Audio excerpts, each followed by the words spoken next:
4K라고 듣도 보도 못한 이거를 승리자매한테 주보 디자인할 때 보냈더니 다시 4K라고 써서 보냈어요. 이게 맞느냐? 그래서 맞다 그랬어요. 그런데 이거는 뭐 이제 제가 뭔가 이니셜을 4개를 KKKK를 다 쓰면은 설교에 그 바닥이 다 드러날 것 같아가지고 그냥 4K로 궁금해하라고 적어놨어요. 13절에 보면 믿음으로 모든 세계가 하나님의 말씀으로 지어진 줄 우리가 아나니, 우리가 그냥 보면 영어 문장을 보면 모든 세계가 하나님의 말씀으로 지어졌다는 사실은 그냥 영어 문장이나 한글 문장이나 똑같습니다. 그런데 우리가 아나니라고 하는 단어는 우리가 생각한 거하고 조금 다른 뉘앙스를 가지고 있는 거예요. 안다, 내가 인지한다는 아니라 뭐라고 되어 있습니까? We understand라고 되어 있어요. 이해한 걸로 되어 있어요. 재미있는 거 아니에요? 그러니까 우리가 하나님이 세상을 창조하셨지, 아멘, 이 말이 아니에요.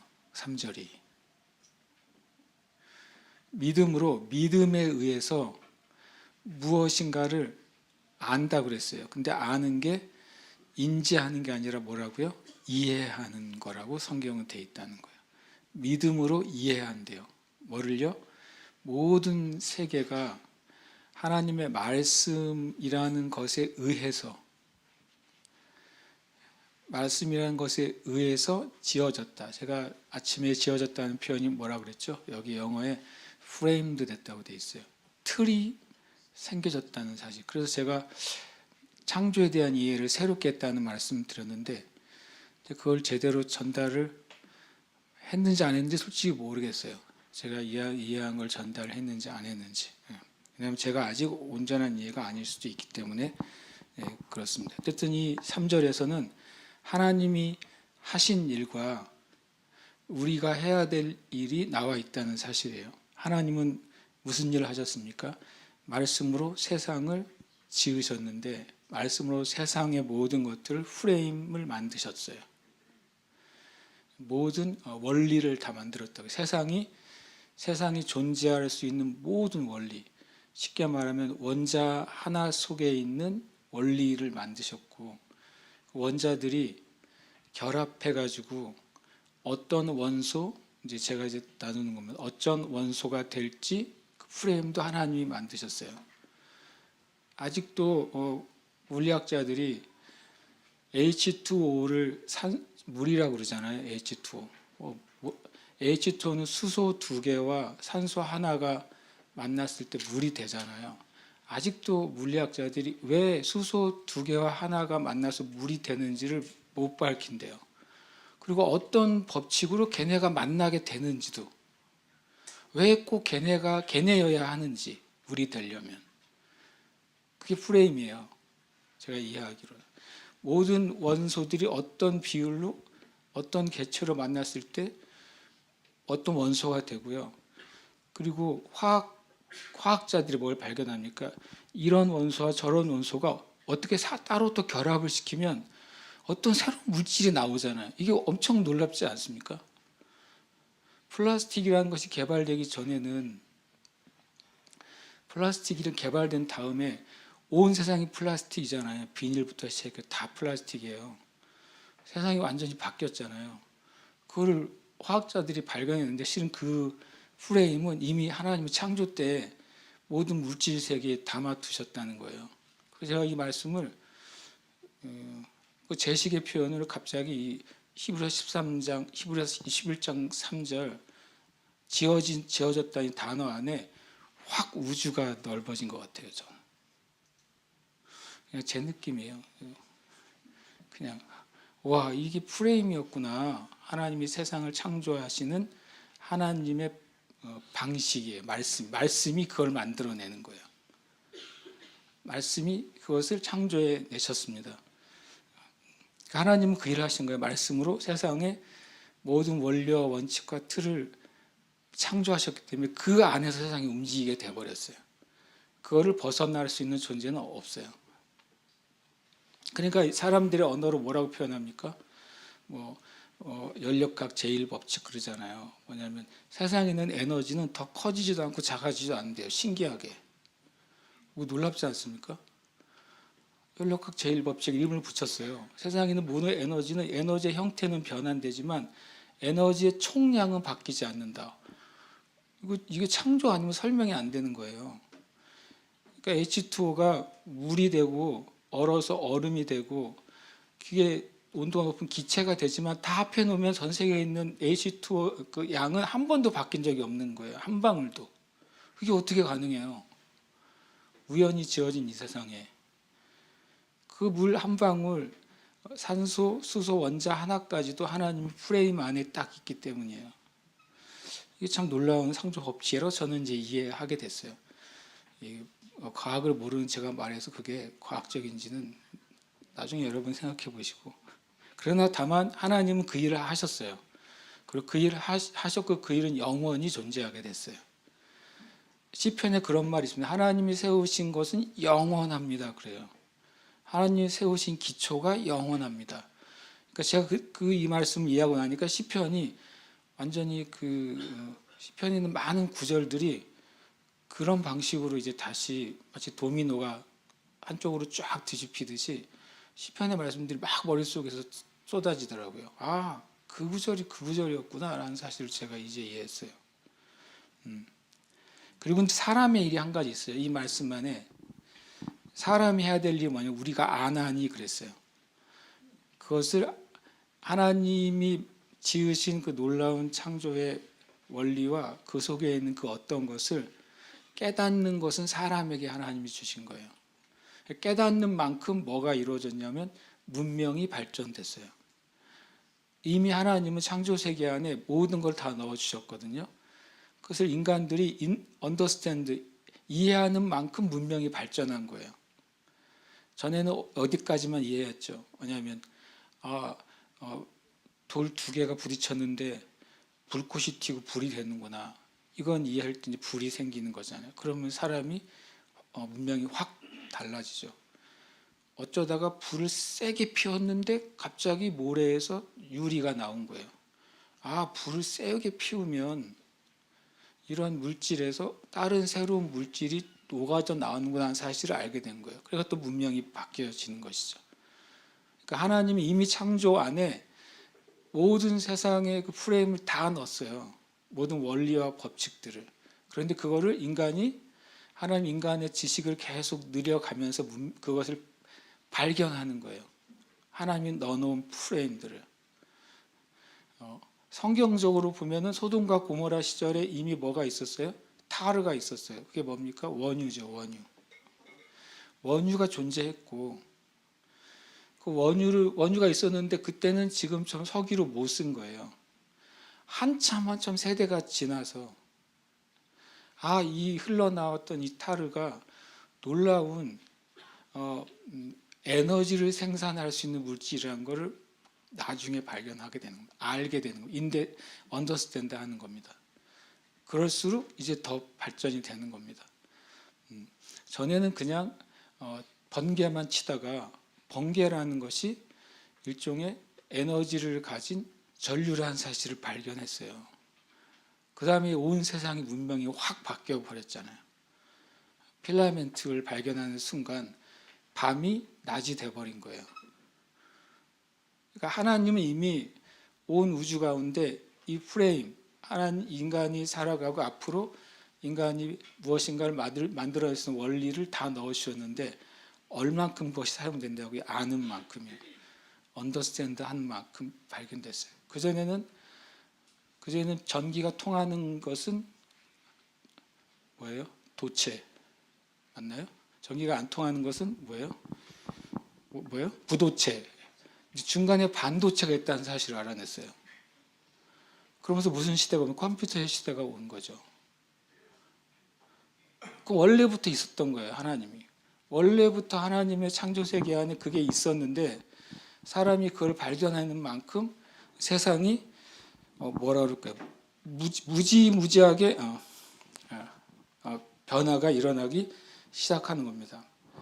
하나님은 말씀으로 세상을 창조하셔서 그 모든 우주의 법칙, 모든 하나하나의 그 원리를 이미 넣어두셨는데 인간이 발견하면서 발전하게 된 것이죠. 그러니까 이제 전기를 이해하니까 전기는 그냥 물질이 아니라 그 안에 전자들이 흘러가는 거라는 사실을 발견했잖아요. 그러니까 이제 뭐가 돼요? 전화가 되고 소통이 되고 공간이 떨어져 있는데도 뭔가 일이 수행하는 일을 인간이 발견하게 됐습니다. 그래서 요즘은 뭘 발견했냐면요. 자연 세계 안에도 학습을 시키면 반응한다는 사실을 발견했어요.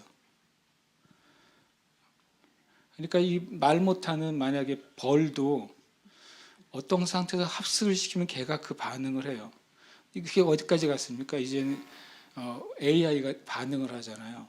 인간에게 학습된 AI는 반응을 합니다. 제가 아침에 지나가다 그냥 광고 때 하이페리온 얘기를 했잖아요. 그 메타에서 맨하탄 사이즈의 프로젝트를 가지고 이제 데이터 센터를 짓는다고요. 여의도에 7배. 그게 다 마치 무슨 미래에 좀 무섭지 않습니까? 여의도 7배만한 면적이 다 사람은 하나도 없고 컴퓨터 하드웨어만 꽉 차 있는 도시가 지금 만들어지고 있는 거예요. 근데 갑자기 왜 이름을 하이페리온이라고 했을까? 궁금하잖아요. 나만 궁금한가? 궁금하잖아요. 이름을 지으면 모든 이름이 다 궁금해요. 그래서 식당 가면 제일 궁금한 건 왜 식당이 이렇게 지었는지가 늘 궁금해요. 어떨 때는 말하자면 너무 이렇게 말하면 같이 먹는 사람들이 참 밥을 먹으면 됐지 이렇게 궁금하시냐. 식당 이름이 사람 이름이면 주인 이름인가 아내 이름인가 자녀 이름인가 부모님 이름인가 너무 궁금해요. 정직하게 진짜 궁금하거든요. 저는 요즘은 찾아볼 수 있어 너무 좋은데 하이페리온이라고 왜 지었나 그걸 내가 찾아보고서 깜짝 놀랐어요. 메타 그 사장님 있잖아요. 그분이 무슨 생각을 하고 있지 이런 생각이 들었어요. 찾아보면 하이페리온은 그리스 신화의 티탄 중에 한 명이에요. 티탄이 뭐냐면 그리스 신화에 보면 올림포스 산에 많은 신들이 살잖아요. 신 같지도 않은 신들이잖아요. 서로 싸우고 시기하고 질투하고 막 엄청 걔네들이 신인가 싶은데 어쨌든 신이잖아요. 근데 그 올림푸스 신보다 이전 세대의 신을 티탄이라고 합니다. 굉장히 놀라운 개념이죠. 약간 하나님을 모방했어요. 티탄이 12개의 티탄이 있습니다. 12개의 티탄이 온 우주를 구성하는 일종의 요소들인데 그걸 얘네들이 신격화로 만들었어요. 그 티탄 중에 하나의 이름이 하이페리온이에요. 놀랍게도. 그 티탄 하이페리온의 이름을 또 찾아봤더니 이게 지금의 문명이 그냥 의미로 이렇게 하나님을 대적하고 있어요. 티탄의 뜻이 뭐냐면 티탄은 해의 신, 달의 신, 별의 신의 아버지예요. 그리스 신화에서는요. 뜻이 뭐냐면 가장 높이 있는 자. 느낌이 오십니까? 하이페리온. 가장 높이 있는 자. 그 다음에 초월적 존재. 이런 뜻이 하이페리온입니다. 더 재미있는 건 위에서 내려다보는 자. 이게 하이페리온이에요. 그러니까 이 땅의 기업이 AI를 돌리기 위해서 데이터 센터를 만들고 있는데 그 이름이 마귀하고 비슷해요. 마귀가 내가 가장 그 위에 내 자리를 높이리라. 뭇별 위에 나를 높이리라. 그러잖아요. 그래서 결국에는 이 데이터 센터가 인간을 초월하는 모든 힘을 지닌 궁극적인 지능을 상징하는 의미에서 하이페니오라고 이름을 지었대요. 좋은 방향으로 잘 되길 바라는데 제가 말하려고 하는 건 뭐냐면 인간이 피조 세계도 학습을 시키면 반응한다는 사실을 원리를 이용해 가지고 딥러닝을 개발한 거죠. 했어요. 이 기계가 사람이 시키는 데만 일하지 않고 내가 학습시킬 수 있는 방향이 있다는 걸 알아버린 거예요. 언제? 21세기에 들어와서. 이게 언더스탠딩 한 겁니다. 차원이 달라진 거예요. 예전에는 다음 네이버 왔을 때 우와 그랬잖아요. 이렇게 저기 거기다가 이제 중요한 키워드를 치면 막 많은 기사가 나오잖아요. 유튜브가 생긴 다음에 이제 그거 안 쓰잖아요. 유튜브에 다 나오잖아요. 그냥 유튜브에 문장으로 쓰면 관계된 동영상이 수만 개가 나오잖아요. 이제 유튜브도 안 하는 시대가 됐습니다. 그냥 AI에 물어보면 기사, 논문, 사진, 유튜브 모든 자료를 다 AI가 찾아줍니다.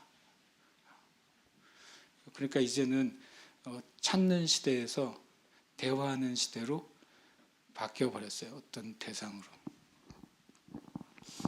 발견한 거죠. 제가 이제 3절에서 거기까지 갔는데 제가 이 말을 그러면 제가 말한이라고 하는 게 성경적인가 이게 중요하잖아요. 성경은 두세 말씀의 문장으로 확증이 돼야 돼요. 그러니까 하나님은 세상을 창조하셨고 사람이 그것을 이해하도록 우리를 두신 거예요. 그러면 우리가 왜 알아야 되는 거예요? 하나님 세상을 지으신 그 법칙과 원리를 인간이 왜 알아야 되느냐 하는 거죠. 그냥 살면 되지. 같이 읽겠습니다. 하늘은 여호와의 하늘이라도 땅은 사람에게 주셨기 때문입니다. 하늘은 여호와의 하늘이에요. 그런데 땅은 이 세상은 인간에게 주셨어요.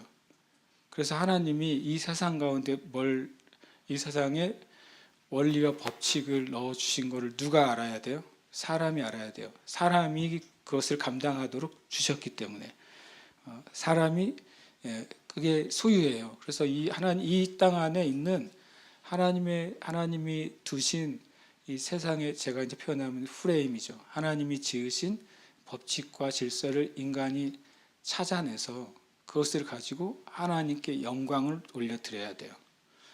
악기도 뭡니까? 악기요? 대나무에서 소리가 난다는 걸 이해한 거예요. 뭔가가 바람이 어디를 통과할 때 소리가 나는구나. 그러면 이제 인간만 소리를 제어하는 생각을 하는 거예요. 인간만 피리라는 걸 만들어서 바람을 입으로 불어넣을 때 바람의 양을 조절할 때 소리가 달라진다는 걸 이해하는 존재는 인간밖에 없어요. 제가 말하는 의지를 이해를 하시죠. 이해하는 겁니다.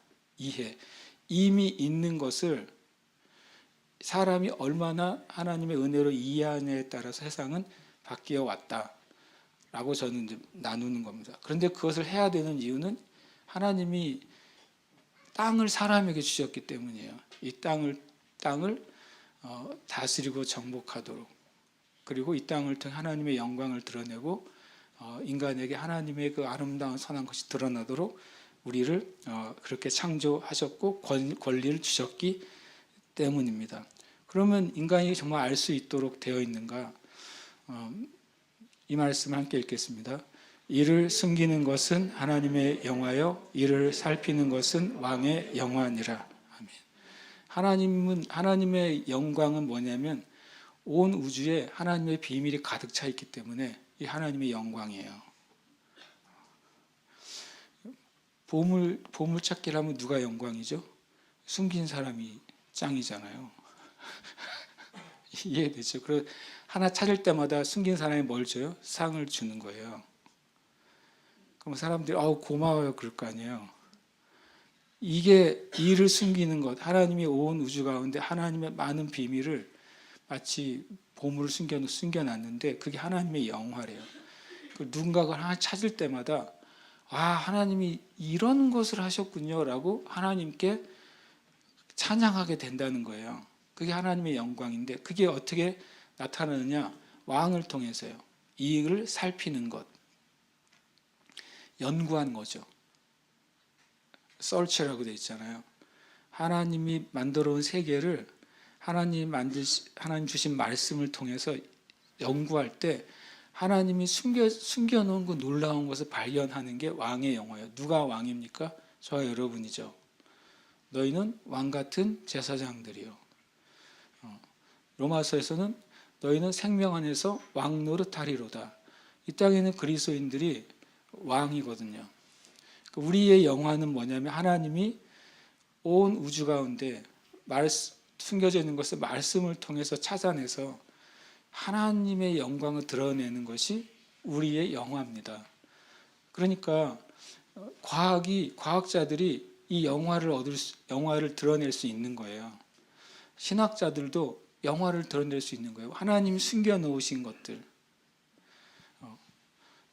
어떤 직업도 상관없어요. 그 직업 안에서 하나님이 온 우주 가운데 숨겨놓은 놀라운 하나님의 일들을 발견해내면 그게 하나님의 영화예요. 저는 그냥 바흐를 듣는다고 그랬잖아요. 저는 바흐를 그냥 많이 틀어놔요. 이해도 못하지만. 그러나 바흐는 말했대요. 나의 모든 곡은 하나님께 드려진 기도라고. 바흐의 모든 곡은 다 기도입니다. 그러니까 바흐의 음은 아직 바흐가 해놓은 뭐라고 표현합니까? 평균율. 그것은 이제 음악의 영원한 기초잖아요. 바흐가 만들어놨죠. 음이 어떻게 진행이 되고 음이 어떻게 조가 바뀌는지를 바흐가 세워놓은 게 아직까지도 그대로 이용됩니다. 저는 바흐가 음 안에 있는 하나님의 숨겨진 것을 발견했다고 생각해요. 그러니까 이름이 뭐예요? 음악의 아버지가 되어버렸잖아요. 발견한 자가. 그러니까 모든 분야에서 저는 하나님이 숨겨놓으신 하나님의 놀라운 법칙이 있다고 생각해요. 예를 들어서 부의 법칙. 부도 법칙이 있습니다. 그거를 믿는 자들이 깨달으면 그 부를 통해 하나님의 영광을 드러낼 수 있는 겁니다. 그럼 하나님의 숨겨놓은 게 뭐냐? 제가 그것 때문에 주님 뭘 숨겨놓으셨죠? 그걸 알면 찾으면 되잖아요. 성경에 너무 잘하는 말씀이 있더라고요. 함께 읽어볼까요? 창세로부터 그의 보이지 아니하는 것들 곧 그의 영원하신 능력과 신성이 그가 만드신 만물에 분명히 보여 알려졌나니. 이 말이 참 저는 놀라웠어요. 보이지 않는 것들이죠. 숨겨져 있습니다. 근데 그거를 누구가 찾도록 주님이 해놓으셨냐면 왕들이 찾게 하셨어요. 하나님께 속한 왕들이 하나님이 창세로부터 숨겨놓으신 그것을 연구할 때 발견하게 하셨고 발견한 사람들이 세상을 바꾸는 거예요. 그런데 그게 분명히 보여 알려진다고 말했어요. 근데 하나님이 해놓은 것은 무엇에 의해서 알려집니까? 성령님에 의해서 알려지는 겁니다. 인간의 지식이 아니라. 그게 하나님이 보이지 않는 것들, 숨겨놓은 것엔 뭐가 담겨져 있다고요? 제가 이 말에 참 너무 감사해요. 하나님의 뭐라고요? 영원하신 능력이 숨겨져 있습니다. 하나님의 거룩한 신성이 숨겨져 있습니다. 이 말은 어떤 자연신론을 말하는 게 아니에요. 제 말은. 토테미즘이나 애니미즘, 이런 물질과 식물과 동물의 신성이 있다. 그게 신적 존재다. 그런 의미를 말하는 게 아니라 하나님은 전능하신 하나님이시잖아요. 그러니까 하나님이 만드신 우주 안엔 당연히 하나님의 신성이 들어가 있어야 되는 거죠. 거기에 하나님의 원리와 법칙이 있는 것입니다. 저는 그런 기도를 하고 싶었어요. 우리는 하나님의 그 창조의 그 섭리를 이해하는 자가 되어야 됩니다. 하나님이 또 뭐냐면 역사도 하나님의 프레임이에요. 역사는 기독교의 역사는 뭡니까? 일직선의 역사잖아요. 반복되는 역사가 아니라 기독교에서 보는 역사는 무엇인가 목표를 향해 달려가고 있다는 거예요. 좀 더 극단적으로 말하면 기독교의 역사는 결과가 정해져 있고 그것을 향해 달려가고 있다는 거예요. 아까 말한 것처럼 역사에도 뭐가 있어요? 프레임이 있습니다. 그럼 하나님이 우리 세대의 역사 가운데 과연 교회가 무엇을 해야 되느냐? 우리 세대의 역사 가운데 그 교회 안에 속한 우리 각자는 어떤 일을 해야 되느냐? 그거는 뭐예요? 서치하는 것입니다. 우리말로 하면 뭡니까? 주님께 기도하고 구하는 겁니다. 그래서 알아야 돼요. 그걸 알게 되면 그 사람이, 그 공동체가, 그 교회가 그 역사 가운데 하나님의 영광을 드러내게 되는 것입니다. 말씀을 전하는 사람도 하나님 말씀 안에 보이지 아니한 것들, 숨겨져 있는 것들, 그 숨겨져 있는 것을 찾아내고 알게 되는 걸 성경은 뭐라고 하는지 아십니까? 계시라고 합니다. 하나님이 숨겨져 있는 것이 성령에 의해서 찾아지는 것, 발견되는 것, 그게 계시예요. 그게 계시의 의미입니다. 보자기로 씌워진 것이 벗겨지는 것이 계시예요. 저는 여러분이 그걸 구하셨으면 좋겠어요. 2026년에 하나님, 제가 속한 영역에 하나님의 능력과 신성이 어떻게 드러나는지를 깨닫게 해주세요. 제가 오늘 설교가 나도 잘 이해하지 못하는 걸 설교하고 있는데, 왜냐하면 뭔지는 알겠지만 그 각각이 뭔지는 잘 모르겠어요. 왜냐하면 여러분에게 제가 답을 줄 수는 없어요. 근데 여러분이 주님께 답을 받을 수 있어요. 각자의 삶 가운데 받을 수 있습니다. 저는 그런 마음의 확신은 있어요. 저는 제가 담당한 분야에서 하나님이 숨겨두시고 또 그것을 발견되길 바라시고 그걸 통해 하나님의 일을 이루시길 원하는 것을 저는 당연히 추구하는 삶을 살아야 되겠죠. 여러분도 마찬가지입니다. 함께 이 시간 기도합시다. 기도할 때 하나님, 우리 안에 이해하는 은혜를 주시옵소서. 하나님의 그 놀라운 창조의 섭리 안에 하나님이 구원의 역사를 완성하시는 그 놀라운 하나님의 구원의 역사 안에, 그리고 우리가 살아가는 이 시대 안에, 그리고 우리 자신 안에 주님 놀랍게 숨겨두셔서 그것이 발견되고 나타나고 역사하기를 바라시는 것, 주님 그것을 주님 이해하게 해주시옵소서. 내 인생 가운데 하나님이 숨겨두신 것, 그리고 내 인생 가운데 하나님의 성령에 의해서 우리가 깨닫기를 원하시는 것, 그것을 에베소 1장은 부르심의 소망이라고 말씀하세요. 에베소서 1장은 성도 안에 기업의 영광의 풍성함이라고 말씀하세요. 그것을 에베소서 1장은 믿는 자에게 베푸신 하나님의 능력의 지극히 크심이라고 말씀하세요. 하나님, 우리가 그것을 알기를 원합니다. 그것을 이해하기를 원합니다. 우리가 그 안에 있기를 원합니다. 하나님께 이 시간 간절히 기도하면서 주님 앞에 예배하며 나아가겠습니다. 기도하겠습니다.